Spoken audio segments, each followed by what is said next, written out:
Pues muy buenas tardes, tengan todos ustedes. Soy José Antonio de la Peña, miembro del Colegio Nacional. Me da mucho gusto estar con ustedes, sobre todo en un día un poco complicado. Según entiendo, está lloviendo, acaba de caer un diluvio casi. Están cerradas las estaciones del metro cercanas al Zócalo, eso por culpa del fútbol, o sea, es mi culpa porque yo elegí el día de hoy. Eh, ¿Qué otras barbaridades? Bueno, total. Entonces les agradezco mucho su presencia y saludo también a las personas que nos siguen por otros medios de comunicación, internet o otros varios medios. Eh, el día de hoy se dio inicio a la Copa del Mundo, eso espero que todo el mundo sepa. Sí, sí, ¿verdad? Supongo que son fanáticos del fútbol, todos los que están aquí, o fanáticos de las matemáticas, no lo sé. Eh, Dio inicio con un partido un poquito, ¿qué decir?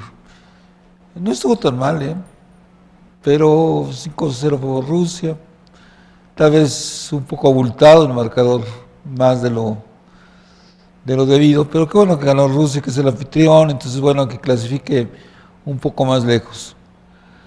Bueno, si vamos a hablar de matemáticas y fútbol, por supuesto, hay cosas que de entrada están ligadas a las matemáticas necesariamente, tales como las medidas de la cancha, ¿verdad? Las medidas de la cancha, que son muy laxas, digamos, la cancha mide entre 90 y 120 metros de longitud, y como 2/3 partes de esa longitud mide de ancho.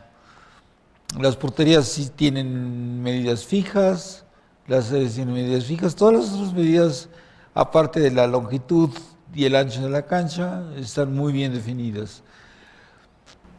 Hay otras restricciones, sin embargo, a la hora que piensa uno en jugar fútbol o los jugadores de fútbol, la medida del ser humano mismo juega un papel importante, en muchos sentidos. Y ahorita vamos a tratar un par de situaciones en las que es muy importante. El número de jugadores es importante, como saben son 11 jugadores por equipo, pero por qué no 15 jugadores o por qué no 5 jugadores? No es muy claro. Por supuesto serían deportes perfectamente diferentes. Por ejemplo, ¿con cuántos jugadores se juega el fútbol de salón? Con 7, creo, ¿no? 7. Este, y la cancha es mucho más pequeña. Eh, entonces cambia mucho y si han visto fútbol de salón, cambia mucho el estilo de juego, ¿sí? Los jugadores no tratan de hacer eh, tiros muy largos, sino que son más jugadas hábiles, más al pie, juegan más que tiros muy potentes. En fin, el espacio del fútbol de la cancha, define muchas cuestiones que son importantes. Entre otras, define cuestiones como las formaciones de los equipos, ¿sí? El famoso 4-2-4 o 4-3-3 o 4, ¿sí? Cuando yo era pequeño, yo creo que todos los equipos jugaban 4-2-4. Y ya ahorita cayó en desuso 4-2-4, yo creo que no existen equipos que jueguen 4-2-4. Esto tiene que ver con el movimiento, la movilidad de los jugadores, ¿sí? Un jugador de fútbol se mueve más o menos en promedio 10 kilómetros en un juego, ¿sí? 8.800 metros son en 1970. Esto quiere decir que ha aumentado mucho el movimiento de los jugadores, ¿sí? Esto tiene que ver con el cambio de la década de los 70 hacia acá, de las características de los atletas. Son más fuertes, más velocistas, en fin, y lo mismo en otros deportes. Han ido cambiando la manera en que se juegan los deportes, pero la distancia promedio que son jugadores son como 10 metros por juego. Esto se sabe porque actualmente ya no se necesita ni filmar un partido para saber eso, es decir, hay cámaras que están enfocadas a los jugadores y miden las distancias por sí mismas en automático.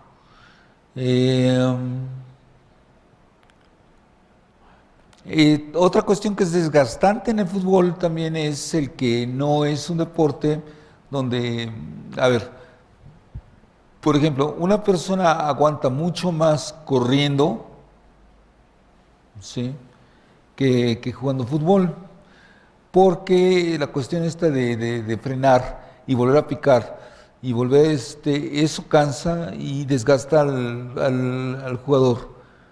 De tal manera que la distancia recorrida la distancia que queda sí. 800 metros se calcula que es el promedio de que un jugador pica en un partido, es decir, que tiene que correr intensamente, ¿sí? Que es relativamente poco, pero otra vez como se frena y vuelve a jugar un rato, y otro rato se hace tonto por ahí o se esconde detrás de un compañero, en fin, es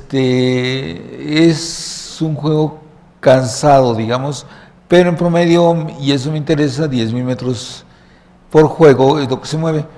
Entonces los diferentes futbolistas, jugadores, digamos, tienen como un radio de acción. Entonces, las diferentes formaciones implican que los jugadores, dentro de su radio de acción, se van a mover la cantidad total de metros que se mueven en promedio. En la liga, tomé las ligas española y la inglesa, creo, para sacar algunos cálculos. El 73% de las alineaciones en la Liga Española juegan el 4-2-3-1, es decir, 4 defensas, dos medios retrasados, 3 adelantados y una punta, un jugador de punta. Bueno, y hay muchísimos equipos que juegan este tipo.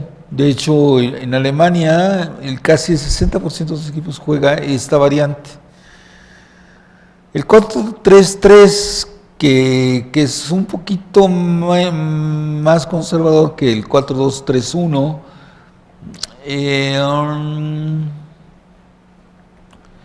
depende más de la posición de la pelota, en principio.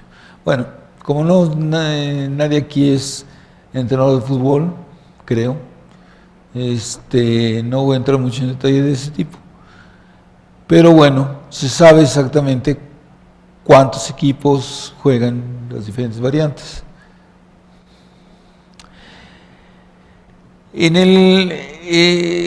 Se hizo famoso hace años, en el que sería entre 70 y el siglo, el llamado fútbol total.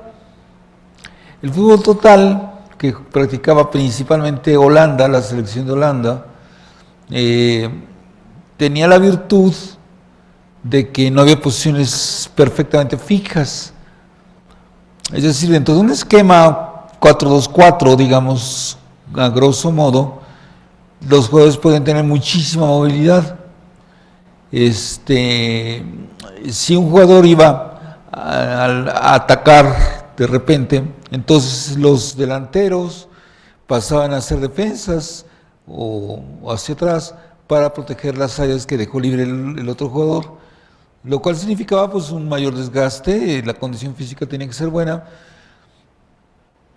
Sin embargo, bueno, pues si vieron jugar a Holanda en esa época, fue probablemente el mejor equipo en 2 mundiales seguidos, el de Argentina y el de Alemania.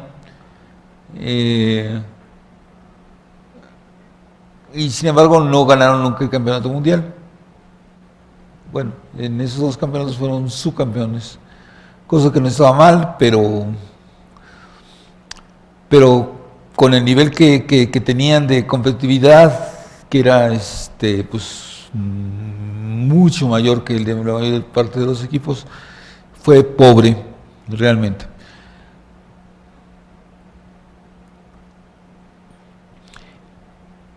Bueno, me hacía una pregunta: ¿hasta qué punto uno podría simular un partido de fútbol por computadora, por ejemplo? Sí, bueno, pues existen los juegos, los videojuegos donde el fútbol se juega. Pero pues eso más bien es otra cosa, ¿no? Lo que interesa también es a quién representa las figuras, en fin. Sino, más bien la pregunta sería, el conocimiento de toda la información, de todos los juegos que me dé la gana hacia atrás, ¿me es suficiente para predecir cuánto va a quedar el marcador de un partido? ¿Sí? En básquetbol, por ejemplo, no es posible eso, pero casi, ¿sí? Con los datos, por ejemplo, de los rebotes que recupera un equipo, las anotaciones de 2 puntos, de 3 puntos, en fin, todos los datos que se recaban en un partido, en los partidos diferentes, puede uno simular fácilmente un partido de básquetbol entre el equipo X y el equipo Y el marcador es muy aproximadamente correcto. En fútbol no es posible hacer esto principalmente porque hay pocas llegadas a gol en general. Aunque un equipo meta 10 goles, podría meter 20, pero son relativamente pocas jugadas repartidas a lo largo de todo el juego y son relativamente poco repetitivos las jugadas, con todo y que hay equipos que juegan muy aburrido, así de que reciben la bola y el centro a la olla va inmediatamente, pero no se trata de eso. Bueno, entonces, en realidad no se puede predecir. Entonces lo simplifiqué más pensando en esto. Y la simplificación era los partidos que se van a series de penaltis. ¿Sí? En un mundial, como el actual, todos los partidos a partir de la segunda ronda, no la clasificatoria del grupo, sino a partir de la siguiente ronda, una tercera parte de los partidos más o menos se deciden en tandas de penaltis. Es decir, el partido termina empatado, se van a penaltis y se decide ahí. Entonces, ¿cómo podemos? Y los penaltis, en mucho uno dice, pues casi es suerte. No es suerte, pero están bien definidos en muchos sentidos. Entonces, la estadística acumulada de los juegos de los penales sí sirve para predecir quién va a ganar un partido o no, pregunta. Bueno, entonces con esa pregunta en mente, voy a hacer la siguiente discusión. Sí. por favor. Entonces van a ver aquí un video, bueno, unos minutos. Ponen el 3. De este juego, que es una semifinal, no, cuartos de final de la Copa del Mundo de 1986 que se jugó en México. El partido está en Guadalajara, Brasil-Francia, que está considerado el mejor partido de los que se ha ido a penales. Es interesante por varias razones, pero en ese partido iban 1-1, faltaban 2 minutos para que se acabara el juego, y le cometen un penalti a Brasil. Lo tira Sócrates. Sócrates era pues el jugador estrella de Brasil y lo falla. Entonces ya termina el partido, empatados a 1, se van a tandas de penaltis. El primer tirador de Brasil vuelve a ser Sócrates y lo falla otra vez. Sí, muy consistente, ¿no? Finalmente ganó Francia 4-3. 4-3, entonces de 8 penales que tiraron los equipos, no, de 8, no, de 10 penales, porque se fueron al quinto, de 10 penales que tiraron los equipos, metieron 7 goles. Sí, el 70%, que más o menos es el promedio a nivel de Copas del Mundo, es precisamente ese. 72% de los penales se anotan, sea en series de penaltis o en juego normal. Bueno, ya podemos quitar No quieren ver todos los penales, ¿verdad? No, regresamos a la anterior. Sí, gracias. Ahora con estas técnicas modernas de que se pueden ver, analizar muchos de los datos por medio de las computadoras, en la Universidad de Bath, en Inglaterra, se hicieron un montón de estudios y por ejemplo, una cuestión más o menos sencilla de ver es que el área que cubre un portero de fútbol cuando le tiran el penalti, no es su cuerpo, es mucho más que eso, ¿no? Porque se puede mover y digamos, se avienta hacia la derecha, cubre un cierto arco, como ven en la ilustración. Si se avienta hacia la izquierda, cubre un cierto arco. Entonces, el 80% de la portería queda cubierto por el movimiento del portero. Eso no quiere decir que si le tiran al portero a donde estaba parado, pues a lo mejor ya se movió y le meten el gol también, ¿verdad? Pero el 80% es lo más que puede cubrir. Entonces, si el 72.5% de posibilidades existen de que un penalti se anote, ¿puedo calcular con eso qué pasa si voy a tirar una tanda de 5 penales? Sí. Bueno, sí y no, ¿verdad? Porque, a ver, por ejemplo, vamos a jugar volados. Porque mucha gente dice, no, pues tira penales como tira volados. Vamos a suponer que fuera cierto. He hecho un volado. ¿Con qué posibilidad sale águila? 50%. Ok. Ahora, tiro un segundo volado, salió águila, digamos el primero. Ahora vuelvo a tirar la moneda. ¿Cuál es la posibilidad de que salga otra vez águila?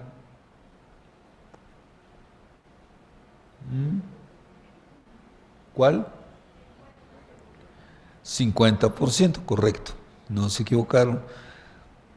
¿Y cuál es la posibilidad entonces de que salgan 2 águilas seguidas? ¿Ah? ¿No hago? Sí. No tengan miedo, pues. No los voy a jugar. ¿Eh? ¿Cómo? No, un cuarto, un 25%.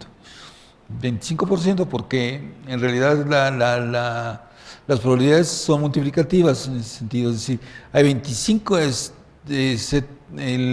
70, ¿qué? ¿Qué dije? Ya no sé. Pero hay 72.5% de probabilidades de meter el primer penalti. Y luego, es que estaba con volados, ¿verdad? He hecho un volado. Entonces hay 50% de probabilidades de que salga águila. Y luego el siguiente volado es independiente del primero. Hay 50% de probabilidades de que salga águila también. Pero sin embargo, para que salgan las dos águilas seguidas, la probabilidad es 50% por 50%, entonces 25%. Entonces, si pido que salgan tres águilas seguidas, pues es 50 por 50 por 50%, y así sucesivamente. Eso se llama una cadena de Markov en matemáticas. Es decir, tengo un proceso que funciona con cierta probabilidad, tiene un resultado, pero se repite independientemente de lo que pase en el mundo con respecto a los otros jugadores y jugadas y penales y todo esto. Entonces, de tal manera que nosotros podemos calcular repitiendo las jugadas como en el esquemita que está en la pantalla, o estaba en la pantalla.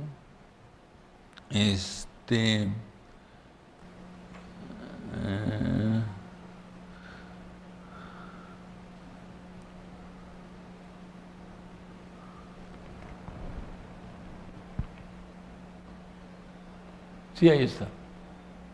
Entonces, se van viendo las probabilidades, la probabilidad de que suceda una situación u otra situación, etcétera. Y conforme se avanza en el número de penales que se han tirado, pues es más o menos fácil llevar la cuenta. En fin, eso se llama una cadena de Markov.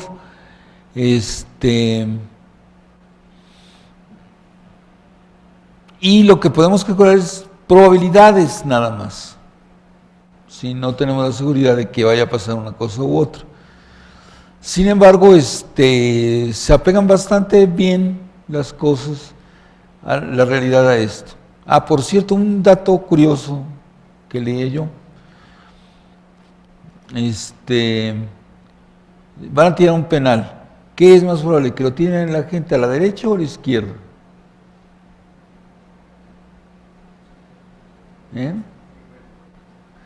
Es lo que pensaría uno, ¿verdad? 50% y 50%, ¿no? Parece ser que eso es psicológico. Es decir, aquí entra otra variable que es la psicología del jugador. Parece ser que tiene uno la tendencia, quiere decir los seres humanos, de tirar a la derecha en situaciones de presión, sobre todo. ¿Sí? Entonces, si realmente quiere anotar un jugador, tiende a tirar a su derecha. Si eso lo supieran los porteros, pues tenderían a pararlos más, pero no creo que lo sepan. Yo no sabía el dato ese. Y la diferencia es como un 10%, es muy significativa. Bueno. Ahora, otra variable en toda esta cuestión es el balón de fútbol. Entonces vamos a hablar de los balones unos minutos. Los balones se inventaron, parece ser que lo inventaron los chinos, que hacían pelotas de cuero, vejigas de cerdo, ¿sí? Las vejigas de cerdo se utilizaban, se rellenaban de crines y raíces para que fuera relativamente ligero, y con eso jugaban fútbol. Bueno, los deportes con pelota, como el juego de pelota en México precolombino, pero tiene muchos problemas con las vejigas de cerdo, entre otros que la forma de la vejiga pues es muy variable y muy inestable, ¿sí? Entonces, además, ¿han visto cómo se mueve una vejiga de cerdo? No, ¿verdad? Yo tampoco. pero me imagino que si la patean, el movimiento no es muy estable, ¿sí? Bueno, entonces hasta que en 1955 Goodyear inventó la vulcanización del caucho, Goodyear como el de las llantas, ¿sí? Porque pues vienen del señor que inventó la vulcanización del caucho, entonces ya se pudieran hacer pelotas, en el mismo sentido ya que como las que venden en los supermercados. Y fue uno de los motivos por los cuales el fútbol también se hizo muy popular, porque existían los balones y eran relativamente baratos. Sin embargo, eso no define bien la forma de un balón, porque, las vejigas de cerdo no basta, bueno, o se puede vulcanizar un balón, etcétera. Entonces, lo que se comenzó a hacer es que se hacen gajos de balón que se cosían. Las costuras de los balones fueron un problema hasta 1970. Para el Mundial de México, las costuras de los balones ya no se mojaban, bueno, no absorbían el agua. Antes absorbían agua, entonces se mojaban las costuras, pesa más el balón, muchos inconvenientes. Por otra parte, ¿qué forma tienen los parches que se cosen unos con otros? ¿Sí? Por ejemplo, en el 1950, el balón de fútbol, pues ahí está el duplo. En Suecia en 58 se utilizaban balones con esas formas de T, no sé por qué de T les llaman, pero les llaman forma de T, a los gajos, que de hecho creo que los de voleibol todavía siguen siendo un poco como ese, como el de 58. Y hasta 1970 se introdujo la división en pentágonos y hexágonos,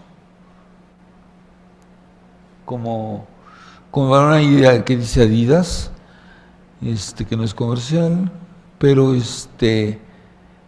para el Mundial de México se utilizó ya ese balón que se llamaba Telstar.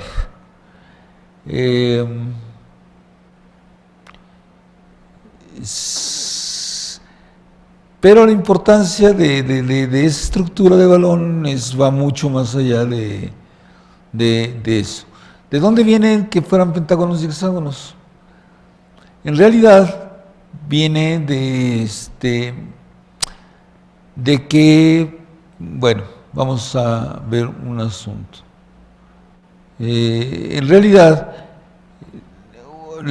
un balón que tenga hexágonos y pentágonos, uno piensa que se puede redondear, más o menos, y más o menos la forma es esférica.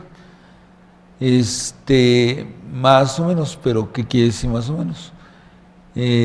Bueno, este dibujo que ven allí, esto fue hecho por Piero della Francesca, un artista italiano en 1470 y tantos, era contemporáneo de Leonardo da Vinci. Y ese dibujo viene de 1400 y pico. ¿A qué se parece? Pues parece exactamente un balón de fútbol en el mismo sí, el balón Telstar tiene exactamente esa estructura. ¿De dónde, por qué se le ocurre a Piero della Francesca hacer ese modelo? En realidad es un icosedro truncado, lo que él quería dibujar, lo que dibujó. Entonces, bueno, ¿qué es un icosedro en primer lugar? Había Platón, el filósofo griego, 2000 años antes de Cristo, discutió 5 sólidos que después se conocieron como sólidos platónicos. Él los discutió porque, según él, tenían una cierta relación con la estructura del universo. De tal manera que al tetraedro, que es una figura como la que está allí dibujada, le asociaba el aire, a la figura, al cubo, bueno, cubo todo el mundo conoce, le asociaba el agua, el fuego al octaedro, al icosaedro, que icosaedro quiere decir que tiene 20 caras triangulares, ¿sí? Entonces, uno se pregunta, por todos los cuerpos que yo pudiera formar siguiendo esa regla, es decir, todos los cuerpos que yo pudiera formar por medio de caras planas, ¿sí? Todas las caras iguales, y de manera tal que bueno, creo que es todo, ¿verdad? Y todas iguales. Ok. Y entonces Platón discute que las únicas que se pueden formar con esas características son precisamente estas figuras. El tetraedro, el cubo, el octaedro, el icosaedro y el dodecaedro. Por cierto, el dodecaedro era una figura así como mística, porque las 12 caras se asociaban con los signos del zodiaco y se pensaba que era como, bueno, la primera química que existió,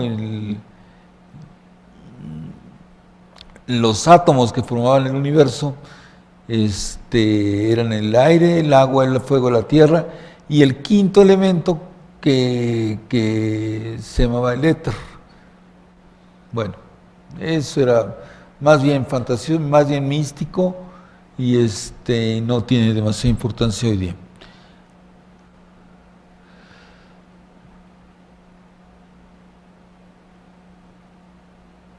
Bueno,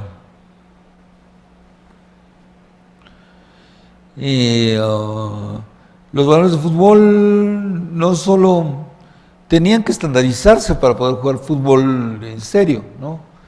Para jugar fútbol en serio, pues entonces se tiene que tener un balón que mida tanto por tanto, bueno, no tanto por tanto porque es esférico, entonces nada más cuánto de radio, que pese más o menos entre tanto y tanto peso, 13 a 14 onzas. Las reglas las fijaron los ingleses, entonces todo es en la escala, en el sistema inglés.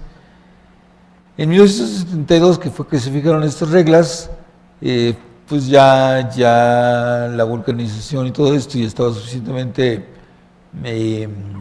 aprendido y controlado, de tal manera que se podían hacer las cosas ya muy sistemáticamente.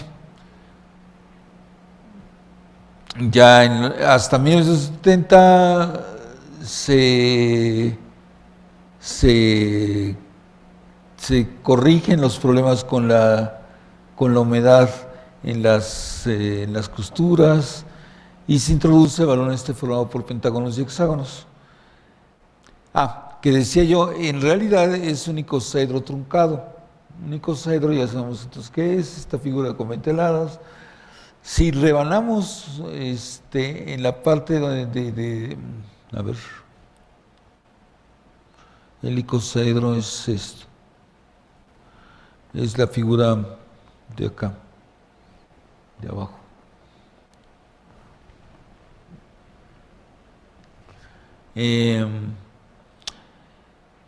Si construimos un pentágono tomo un vértice cualquiera. ¿Y cuántas aristas concurren a ese vértice? Precisamente 5. Entonces puedo construir un pentágono entre esas aristas si tomo los puntos medios de los pentágonos y los uno. y corto. Y eso sirve como que suavizo la figura. Esa es precisamente la figura que dibuja Piero della Francesca en 1400 y pico, y así se construye el balón. Esa construcción de los balones todavía se utiliza, no es la única, ya hay otra. El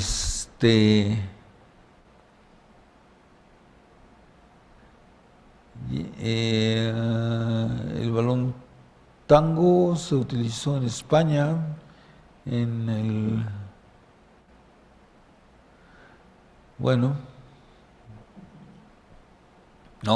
fue hasta entonces que se hicieron costuras impermeables. Bueno, pero en todo caso es el balón con pentágonos y hexágonos. Voy a dedicarle unos minutos por varias razones. Si toman los sólidos platónicos, las 5 figuras aquellas, y cuentan cuántas caras tiene, cuántos vértices tienen y cuántas aristas tiene, ¿sí? Pueden demostrar, es una cuenta elemental, que si toman el número de caras y el número de vértices y les suman y les restan el número de aristas, les da 2 siempre. Siempre son 5 cuentas, es muy sencillo. En realidad, el que se dio cuenta de esto fue un matemático suizo, Euler. Euler es como el matemático más prolífico de la historia. Y la fórmula esta de caras más vértices menos aristas igual a 2, pues es una tontería. Simplemente hacemos la cuenta explícita. Euler lo que hizo fue demostrarlo sin saber qué forma tiene la figura, ¿sí? Si tomo un icosaedro y hago esa cuenta, pues me sale 2 y listo. Pero sin saber que tengo un icosaedro o un dodecaedro, sino que comienzo con una figura, ¿sí? ¿Cómo puedo saber que en efecto caras más vértices menos aristas da 2? De la siguiente manera. Es una demostración topológica de Euler. Topología quiere decir que son figuras geométricas donde no me interesa la forma, sino otras propiedades. Por ejemplo, aquí para esta demostración, lo que me interesa es que yo puedo inflar la figura, sea un icosaedro, un dodecaedro, lo que sea. Yo puedo pensar que la inflo. Le echo aire de tal manera que se forma una pelota. Y luego voy recortando triángulos, voy quitando triángulos. Al quitar los triángulos, puedo llevar la cuenta e ir viendo que si quito un triángulo, quito una cara, un triángulo tiene una cara, pero dependiendo de qué triángulo sea o cómo esté, le quito una o dos aristas a la figura, al total, y le estoy quitando 1 o 2 vértices, o ningún vértice, puede ser que ningún vértice. En fin, hay casos que si hago la cuenta y la llevo la cuenta de esa manera, puedo ver que siempre caras más vértices menos aristas me da 2. Bueno, no fue muy exacto lo que dije, pero en realidad el origen de la moderna topología algebraica viene de esta observación, ¿sí? De la fórmula de Euler. De la fórmula de Euler y contraejemplos que se construyeron a la fórmula de Euler. Contraejemplos no tiene sentido, es decir, ¿Euler lo demostró o no lo demostró? Sí. Sin embargo, no era cierto para cualquier figura que se pudieran imaginar. Por ejemplo, si toman esta figura, ahí esa figura, que es como un cubo, al que le quito un cubo de adentro, ¿sí? Todas las caras son son cuadrados o rectángulos, ¿sí? Todas las caras, sin importar cuál sea. Son rectángulos o cuadrados. Y si yo formo el número de caras que tengo allí, más el número de vértices, menos el número de aristas, no les queda 2, les queda 0. ¿Sí? No lo voy a hacer porque pues, la cuenta es medio latosa. Les queda 0. Entonces, esto aparentemente es un contraejemplo a la cuenta que había hecho Euler. Sin embargo, es que la fórmula es más sutil todavía. ¿Sí? En realidad, ese número no es ni 0 ni 1, es 2 menos 2 veces el número de agujeros que tengan en la figura. Si tiene una esfera, no tiene agujeros de esfera, entonces da 0, entonces 2 menos 0, 2. Una figura como esta, donde es un cubo que le quito otro cubo de dentro, ¿tiene cuántos agujeros? Tiene un agujero. Entonces la fórmula da 2 menos 2 veces 1, da 0. Entonces, en realidad están vinculando la combinatoria de contar caras más vértices menos aristas con una propiedad más sofisticada de la figura que tiene que ver con el número de agujeros, y ese es el origen de la topología algebraica. Y ahí hay otra derivación muy interesante. En 1985 se encontró unas moléculas en el espacio, esto era por difracción o yo qué sé. Encontró unas moléculas en el espacio que se veían así, exactamente, como la figura de arriba, donde dice Fulleré, ¿no? Que son 60 átomos de carbono, 60 átomos de carbono colocados exactamente así. Pregunto, ¿conocen esa figura? Pues un balón de fútbol. Otra vez. Un balón de fútbol exactamente igual que antes. Entonces, pero uno siente, como ya sentíamos, que eso es muy esférica esa figura. Está formada por hexágonos y pentágonos. Pregunto, ¿podría estar formada únicamente por hexágonos? Si pongo hexágonos, puedo formar como parches, ¿verdad? Como parches de hexágonos, ¿puedo formar una figura como esta? ¿Por qué?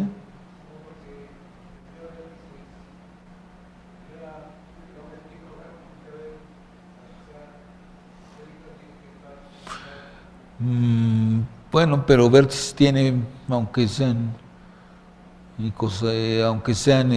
pentágonos o hexágonos. No, es correcto, no se puede formar una tal figura. No existen moléculas de carbones con estructura hexagonal cuya superficie sea una esfera. No existe, no se puede construir. En principio, como es una afirmación de que no existe una figura, es más difícil de probar que si digo existe una figura, pues si digo que exista, pues la construyo, se las doy, ya. Pero si digo no existe, pues tengo que hacer una demostración matemática, la afirmación es matemática. Bueno, en realidad hay una afirmación más fuerte que esta. Si tengo una figura como el balón de la FIFA, es donde dice FIFA, hay dos balones, que en realidad es como uno visto por adelante y por atrás, ¿no? Que es la tierra dividida en los gajos del balón.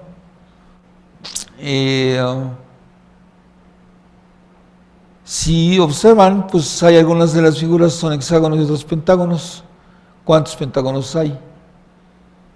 han tenido en sus manos un balón de fútbol de estos, sí, de pentágonos y hexágonos. ¿Cuántos pentágonos tiene? Bueno, pues lean 12.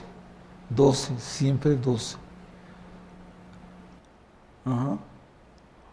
Si tienen solo pentágonos y hexágonos en la figura de la división del balón, siempre tienen 12 pentágonos.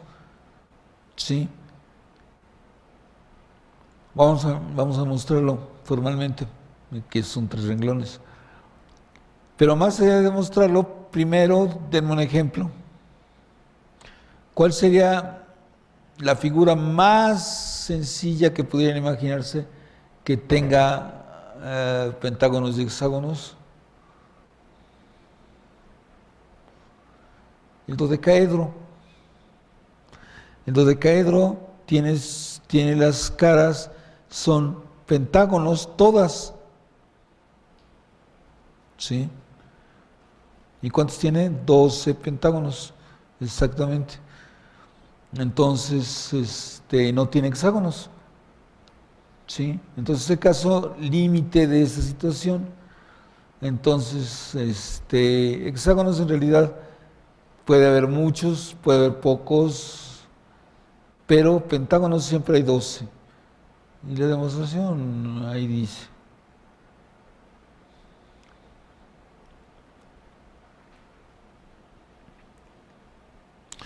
Bueno,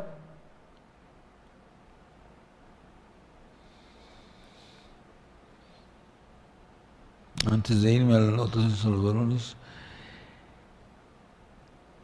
quiero hacer unas cuentas. Quiero ver si se puede calcular realmente en el fútbol. Es decir, no realmente en el sentido de que van a tirar un penalti o un tiro libre ahí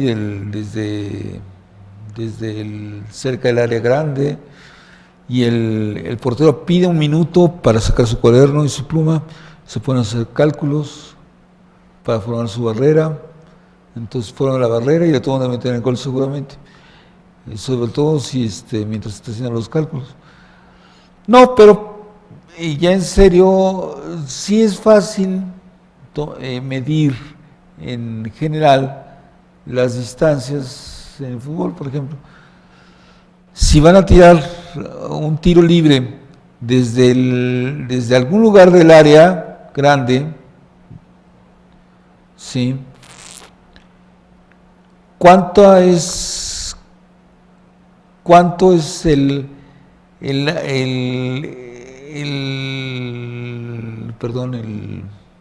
la distancia que miden entre un extremo y otro de donde tiene que formar la barrera el portero?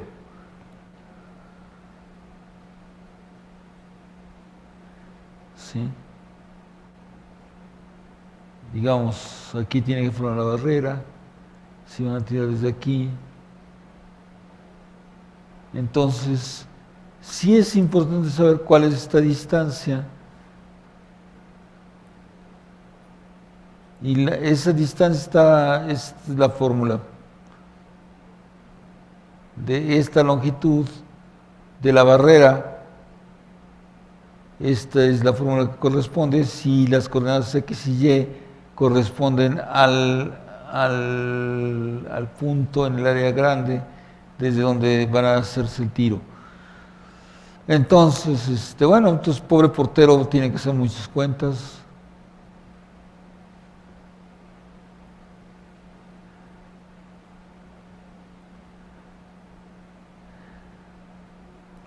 Ahora, ¿por qué es importante esto? Digo, no para necesariamente para el portero.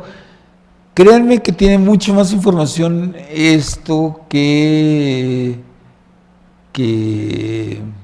lo que uno pudiera imaginarse. ¿Sí? Aquí en esta superficie, por ejemplo, esta es la distancia de donde se va a tirar, y esa superficie optimiza la altura en la que hay que hacer el tiro. Sí, porque la otra variable, la altura, ¿sí? No solo la posición, desde donde se hace el tiro, sino la altura a la que se hace el tiro, para que sea más difícil para el portero agarrarla, ¿verdad? Entonces aquí, entre más morado sea la figura, más difícil es para el portero detener un tiro.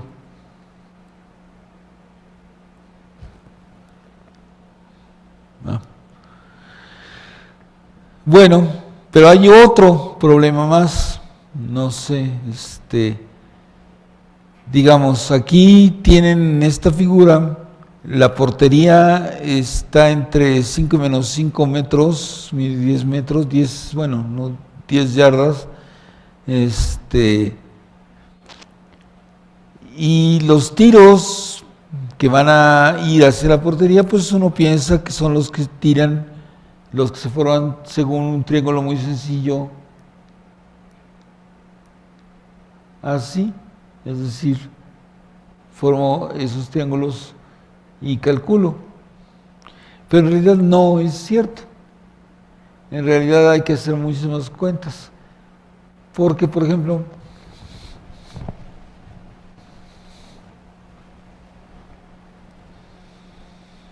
Cristiano Ronaldo metió un gol desde un lugar como este. Desde el área, tienen el área aquí, grande, desde 1 metro más allá de esta línea, aquí, metió un tiro que hizo la siguiente trayectoria, esta trayectoria. Aquí David Beckham hizo un tiro desde aquí, pero que siguió la trayectoria, David Beckham de aquí, y siguió esa trayectoria. ¿Sí? Entonces, hay otras variables que hacen mucho más complicado esto. Hay un video, sí, podemos poner el del tiro de...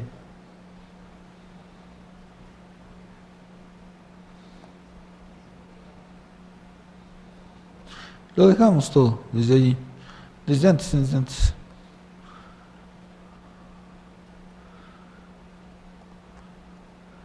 ¿Ven el chanflet que lleva la bola? ¿Ven las curvas? Este tiro es David Beckham.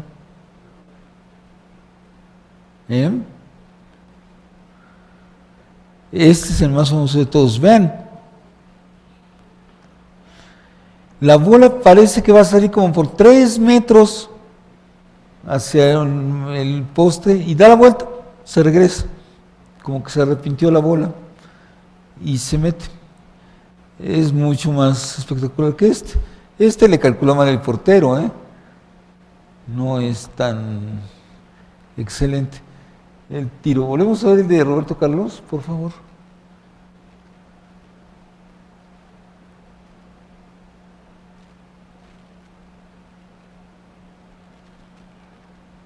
¿Cómo puede hacer un tiro así?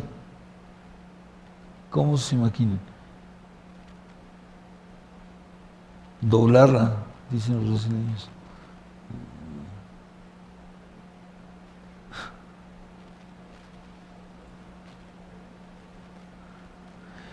De hecho, yo no he visto este video con demasiado cuidado, pero dicen que hay un recogebolas, un muchachito que recoge las bolas, que está detrás de la portería. Allí ese niño, y que reacciona que ya va a aventar la bola al portero, ¿sí? Cuando la bola se mete a la portería.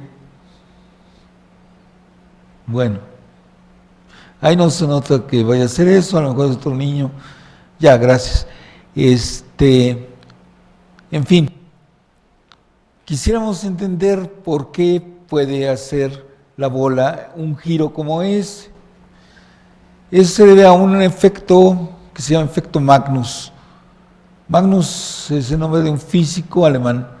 No crean que es un jugador brasileño.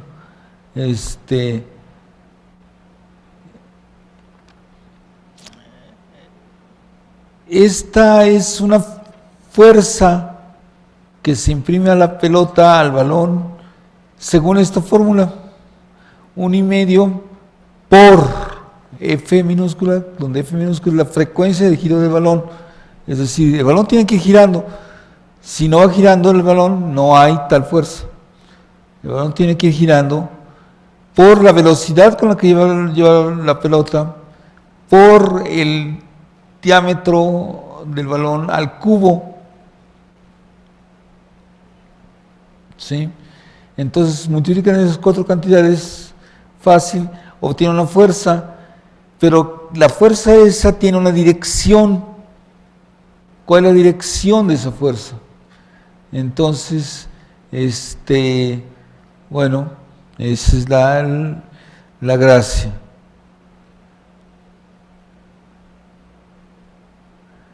Si le pegan a la pelota en el centro geométrico tiene el balón, ¿sí?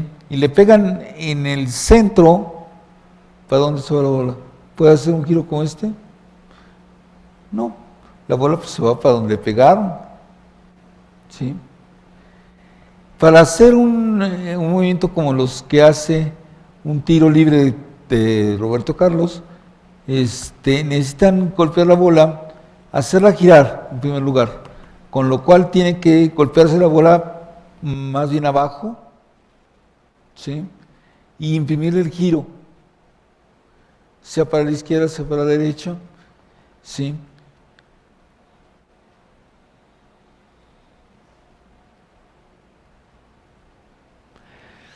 Ahora, ¿cómo entender que la bola va a hacer esto? No es muy difícil. Creo que hay un video también adelante. Vean. Si regresamos tantito. Ese es un efecto de turbulencia. Es decir, es un balón girando en un medio, en un gas, sí, que marca la trayectoria de para dónde se van el aire. Pero aquí, por supuesto, el centro está fijo. Es decir, va viajando la cámara con la que están tomando la imagen, es como si fuera viajando con la pelota. ¿Sí? Ahora, la razón por la que se mueve raro la pelota es la misma por la que pueden volar los aviones. Al final, es un efecto aerodinámico. Si ven, la pelota va girando en la imagen, en el dibujito, la pelota va girando así y el aire viene desde acá, ¿sí?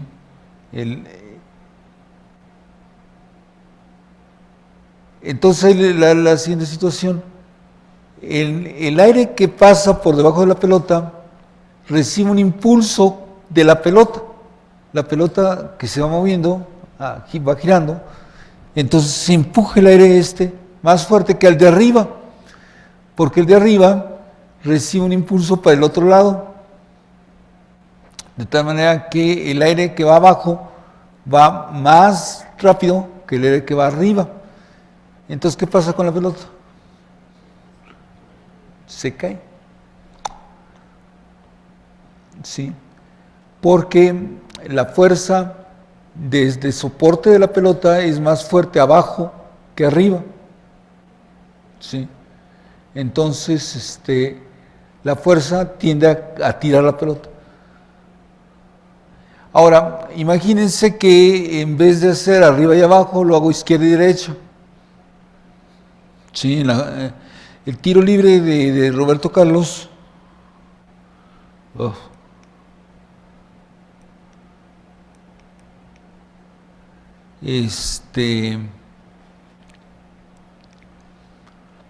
Le pega a la bola para darle un giro hacia así,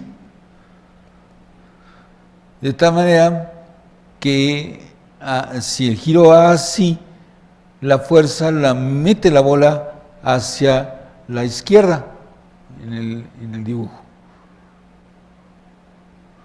¿Sí? Aquí está explicado. en las imágenes estas, si la fuerza si la bola gira hacia la izquierda, gira así, entonces hay una fuerza que dirige la bola hacia la izquierda. Si la bola gira así, hay una fuerza que desvía la bola hacia la derecha. Entonces, bueno, digamos que es fácil de entender más o menos por qué funciona la fuerza. Y otra es hacer el chanfle, es decir, a la hora que van el futbolista calcular que el tiro va a entrar, sí, pues ya tiene más gracia. ¿Sí? Entonces necesita practicarse muchísimo. De hecho, si estamos hablando que los balones de fútbol estaban listos en 1880, digamos, son 100 años para que algún futbolista, practicara tiros como estos. ¿Quién fue ese futbolista? El primero que lo hizo. Roberto Carlos, pues no, porque ya es hace unos cuantos años. Bueno, hay un futbolista que fue el que realmente inventó el chanfle o estudió el chanfle de las bolas, cómo golpear la pelota para que salga con un efecto para la izquierda, para la derecha, arriba, abajo, etcétera. Y ese futbolista se llamó Arthur Friedensreich. El apellido es alemán. ¿Lo han oído? Arthur Friedensreich. No. Yo tampoco lo había oído. Y me sorprendió porque les voy a decir 2, 3 características de ese futbolista y me dicen, y vuelvo a preguntar cómo se llama. Es brasileño. El padre es alemán, pero es brasileño. Negro. Y le llamaban el rey del fútbol. ¿Cómo se llama el futbolista? Pues no, porque pero como 50 años antes que Pelé, había un futbolista brasileño, negro, que le llamaban el rey del fútbol, y se llamaba Arthur Friedensreich. Y ese señor. ¿Vemos el último video? El video no tiene nada, tiene al mismo señor puesto 3 veces. Pero me llamó la atención. De hecho, fue el primer futbolista negro de color de la selección brasileña. Y actualmente uno piensa en la selección brasileña, pues todos son negros, ¿no? Pero en esa época los futbolistas eran blancos y había discriminación en muchas maneras. Entonces, aquí se ven todos como medio morenos, ¿verdad? Es que luego juegan en regiones soleadas. Pero el único negro era ese señor, Arthur Friedensreich. Además, es el futbolista que más goles ha metido en la historia del fútbol. Metió 1.380 goles registrados. Sí, más que Pelé. Entonces, para cuando les pregunten quién es el rey del fútbol, ya saben que era Arthur Friedensreich.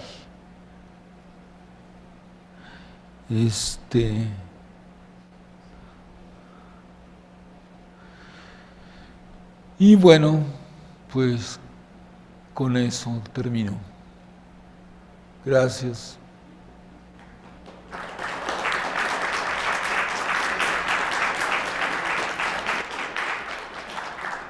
¿Alguien desea formular alguna pregunta al doctor?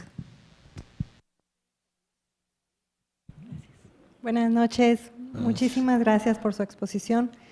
Es un poquito lo que acabamos de ver, lo último que acabamos de ver, un poquito como el gol olímpico, ¿no? Me parece que es desde el tiro de esquina y meten gol. ¿Se da un poco este efecto? Por supuesto, el efecto funciona teóricamente en todas las situaciones posibles. En particular, pues, si tiras desde la esquina, también puede funcionar. Ahora, como todo, hay muchas variables.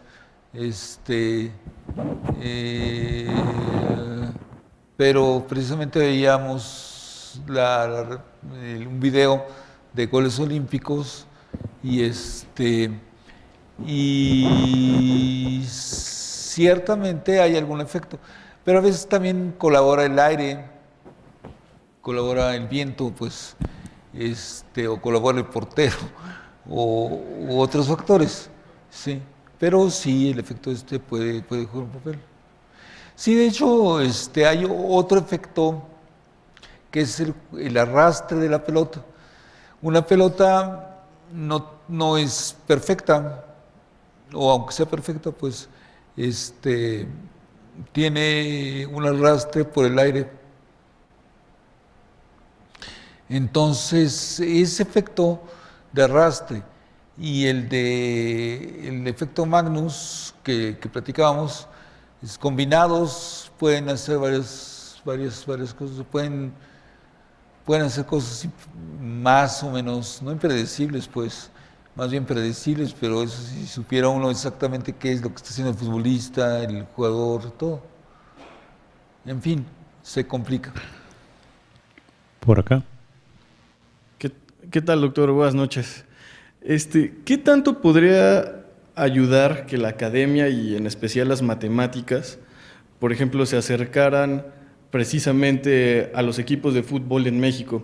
Y le hago esta pregunta porque hace 3 días leí una publicación en el New York Times y contaba la historia de un entrenador del Dinamo de Kiev de la época de los 90s que era fanático de las matemáticas y entonces metía las formaciones de sus jugadores precisamente a la computadora. Y a partir de jugar con eso, empezó a desarrollar un estilo de juego y llegó a ganar 8 campeonatos en total. Después ese estilo de juego fue adoptado por Pep Guardiola, por ejemplo, cuando estaba en Barcelona, y por otro entrenador del Arsenal. Entonces, estamos viendo que en equipos de Europa, incluso en el fútbol, las matemáticas están muy presentes. Yo tengo la duda de que realmente en México esto pase. Y si pasara, ¿qué tanto nos podría beneficiar? ¿Y cómo debería ser este acercamiento de la academia con algo tan, tan usual para los mexicanos como es el fútbol? Gracias. Sí, gracias.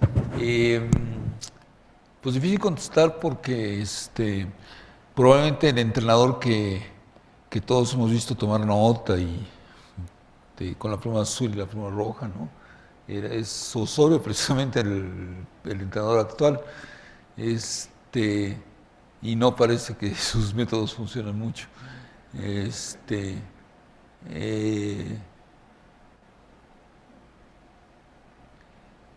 A ver, hay, de hecho, en ese sentido, por ejemplo, en el béisbol, en cualquier deporte uno puede pensar que las matemáticas, más que jugar un papel, estadísticamente se pueden recabar información muy precisa de todas las jugadas que hacen todos los jugadores, ver qué características tiene un jugador en particular y ver a qué se ajusta y tratar de ver si un jugador va a funcionar bien en una posición o en otra.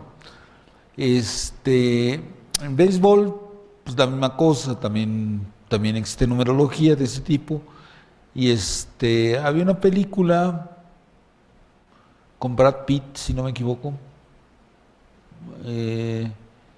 haciéndole de manager del equipo, y se supone que esto basado en una historia real.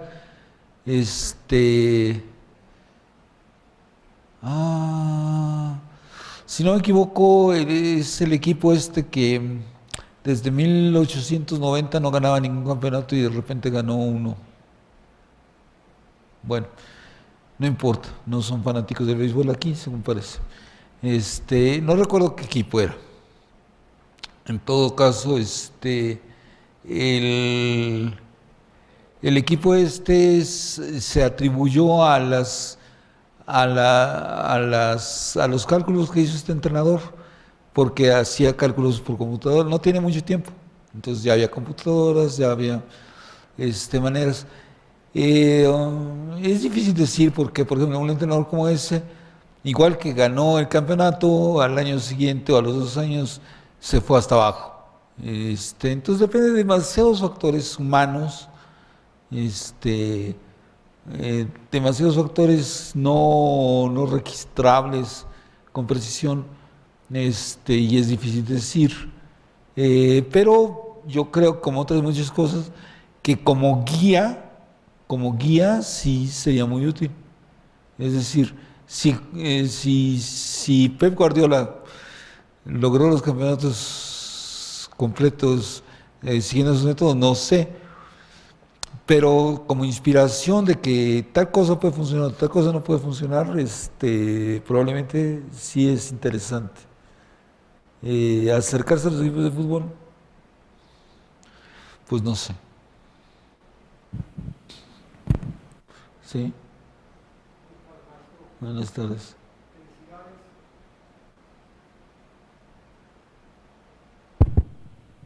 Felicidades por la exposición. Yo Gracias. tengo una intriga que me quisiera usted descubrir. Las láminas vimos que en el siglo IV antes de Cristo en China se descubrió un volumen redondo que utilizaban para ciertas actividades. Eso ha ido evolucionando a paso de los años y de los siglos hasta el balón que hoy conocemos. Mi pregunta es esta: ¿las matemáticas son anteriores o posteriores a cuando se creó la primera figura esférica o redonda? No, las matemáticas son más antiguas. Las matemáticas, al menos en este nivel relativamente elemental, son anteriores a todo esto. Lo que importaría en todo caso sería el tipo de aplicación de las matemáticas al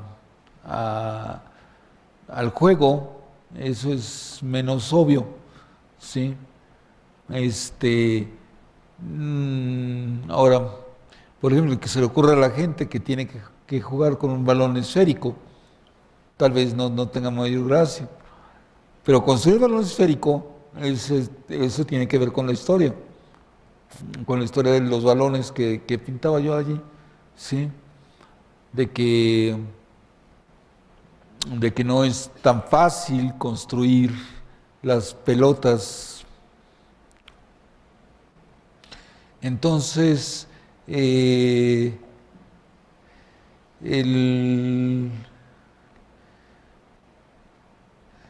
la evolución del deporte y de las matemáticas, uno puede pensar que van de la mano, aunque no, creo que en este caso las matemáticas preceden todo esto. Sí. Ahora, ¿qué parte de las matemáticas puede ser útil para entender unas cosas u otras? Eso es variable, ¿sí? Por ejemplo, el ejemplo que veíamos del efecto Magnus, el descubrimiento del efecto probablemente se dio junto con el físico que desarrolló la teoría, ¿sí? El que los futbolistas se pusieran a ensayar una y otra vez para controlar los efectos es otra historia. Bueno, no es una respuesta completa, pero...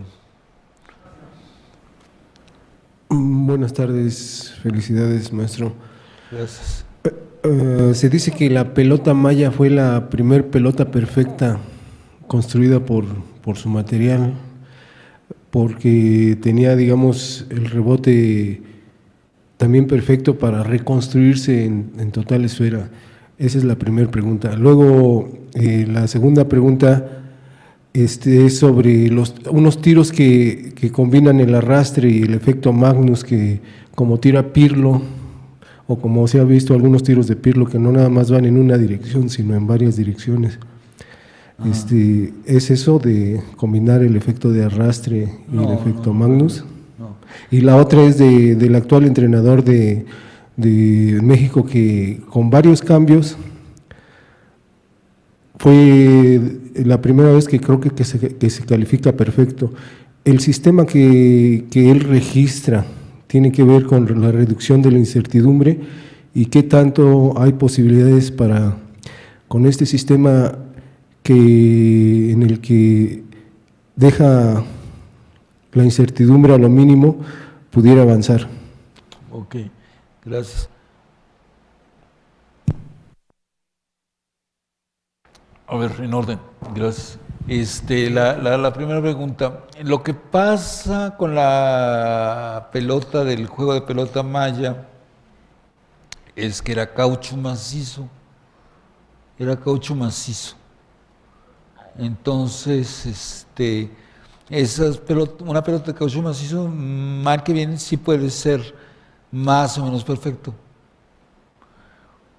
Lo que no es que si la quiere uno hueca, entonces son las que son de vejiga y todas estas cosas, pues tienen otras muchas dificultades. La segunda pregunta tenía que ver con... sí. No,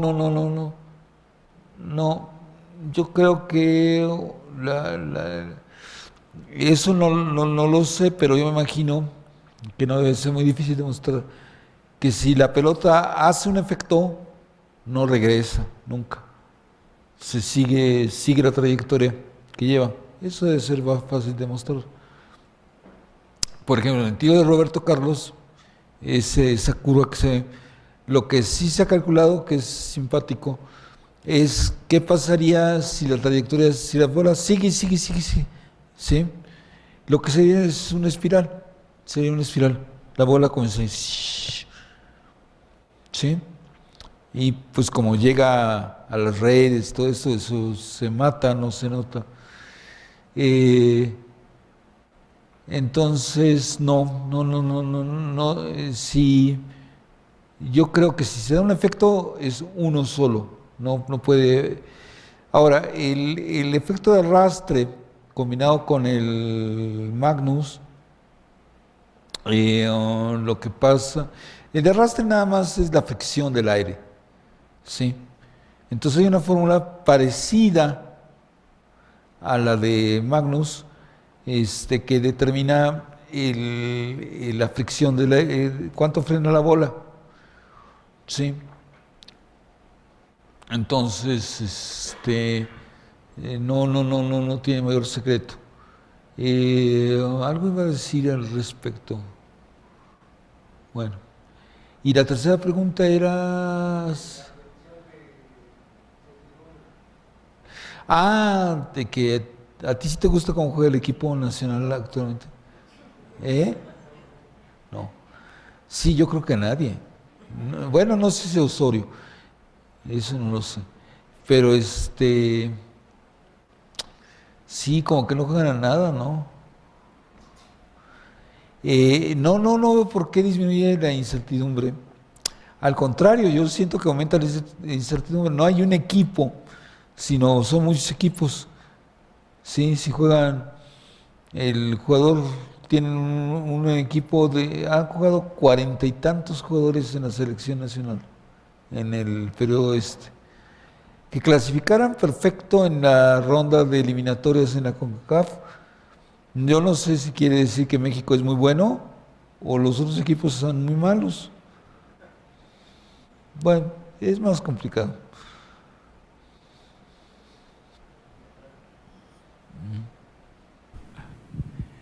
Sí, muy buenas tardes, maestro. Una pregunta acerca de este efecto Magnus.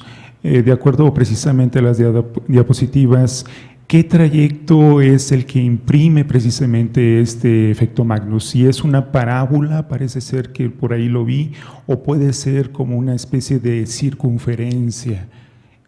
Es una espiral, no sé. Es lo que Es decía. una espiral. Es una espiral. Yo creo, déjenme ver.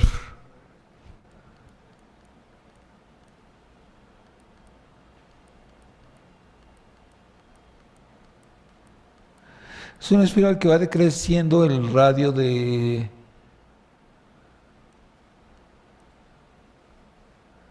Sí, no. Ah, ya.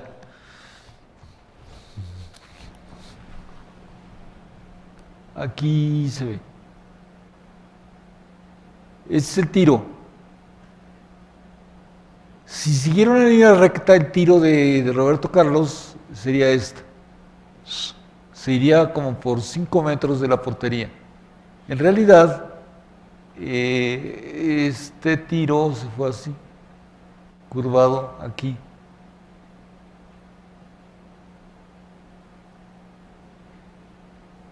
Si la bola siguiese moviéndose, aquí choque contra la red, ya se mata el movimiento. Pero si no hubiera red ni nada que le estorbara, seguiría esta trayectoria. Esa espiral.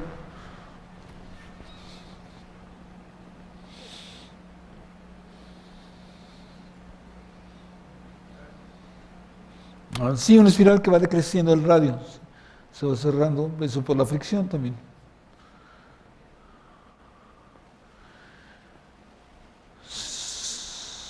¿Ya?